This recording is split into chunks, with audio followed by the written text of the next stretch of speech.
Yo, DJ Kai, the maddest. Girls down and girls all around. What up, fam? My name is Luke. Welcome back to the channel, and I hope everybody is doing well while we're still in quarantine. Guys, just make sure you stay safe. Anyway, from the time lapse, as you guys see it right here, and some of you guys might have guessed it. Yep, brand new license plate relocation kit from TurboXS. The reason why I chose them was because they're a lot cheaper than the rest of them. I was gonna get the parent one, but this one cost me like almost $20 to $30 cheaper. And the reason why I'm replacing it is because mine failed. It failed after 3 years, and it actually failed while I was washing the car. The plate looked a little loose. I went to tighten it and it just spun off in my hand. The shaft is still fine, and obviously I converted mine since 2017. Guys who haven't done this before, I actually have a license plate delete right here, and I definitely, you know, future tense, I ended up going with a lot of big power and stuff like that, so a license plate here would definitely be blocking airflow right here. So that's why I put it here since 3 years ago, 2.5, 3 years ago. So obviously, if you don't have one yet, all you got to do to take this cap that you have out here, like a soft pry tool, or you can use a flathead with something over it like tape or a cloth or something, just pry it out, and just all you got to do is pry out the cover and then pinch the little stem that's holding the cover on there, pinch it and just pull it out. And that's really it, how to get access to the threads on the inside of the past the crash beam. So other than that, I'll just let you know what you need real quick. All right, so it's a really good looking frame they got here, and what I love, it's anodized aluminum, but what I love how the threads are in the frame itself. It's anodized aluminum, as I said. You got your assortment of hex screws right here. You got your threaded shaft or rod. You're gonna need a 7/8 socket for that. You got your male and female hemispheres that it literally goes over it like this against the frame, and it helps angle it different ways. So as I said, 7/8 socket. You're gonna need an assortment of hex keys for the different sizes of hex screws. You guys also put some type of anti-seize on these threads. It'll help to get it out in the future.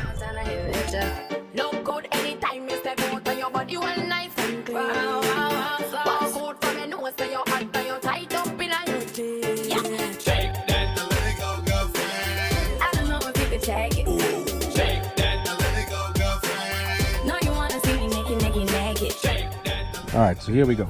So these are the M6 bolts. The washers that they come with match up. They're almost as, like, meaning they match the circumference of the threads.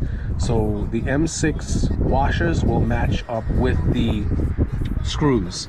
And these over here, these are M5, they're slightly thinner. These are gonna be going into the frame without any washers. These over here go into the hemispheres, and I'll show you how it works. And by the way, you're gonna need a 4mm hex key and a 3mm hex key for the small ones. All right, guys, so this is how this bad boy is about to come together. You have I applied some anti-seize in there, so once I start threading it in, it's gonna catch on the threads of the hex screw right here. Oh, by the way, I forgot, this is gonna take a 5mm hex screw. So 3 for the small ones, for the M5s, 4 for the M6s, and a 5mm for these. So now this is how it's gonna go. This is the female right here. This is the male. You put it in like here. Now inside of this male one, there is a little recess right there that this hex screw fits into, the biggest hex screw that you have. It goes in like so. So then, and as you saw, I actually torqued my the threaded rod or the shaft in. I torqued it in. TurboXS didn't give any specifications as far as torquing. I torqued it to like around 50 pounds. So now, got that bad boy in right there. And now just don't over tighten it yet. Just you just want to check now. We got to check the orientation of how the plate is going to go. Now y'all know me. So the reason why I said don't over tighten it yet, took a nice little OCD level right here and make sure that position right there is perfectly level. Then you can go ahead, use your 5mm hex key, tighten that bad boy down. Now once you tighten it down, all you gotta do, just put it up right here and just take a look at it. Now you don't want to block too much of your fog lights, but you don't want to go too much over there blocking any type of airflow. So mine should be perfect right around there, where one of the end holes is right going into this other lane right there. So now once you got that right in there, start threading in the M6 bolts with the washers right in here, and then you put on the plate clamp.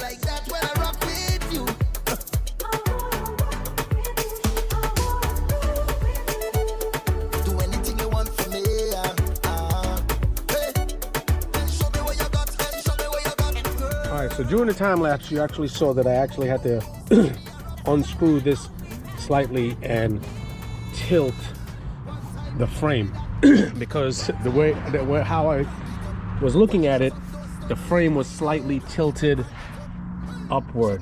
It was slightly tilted like this.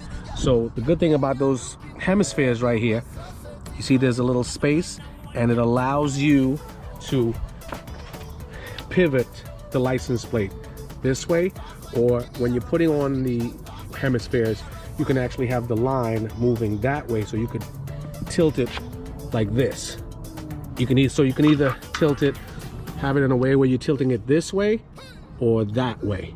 So all I have to do is just slightly move it up and we're good to go. So now it's nice and straight.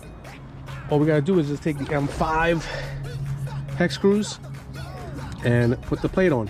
That's it.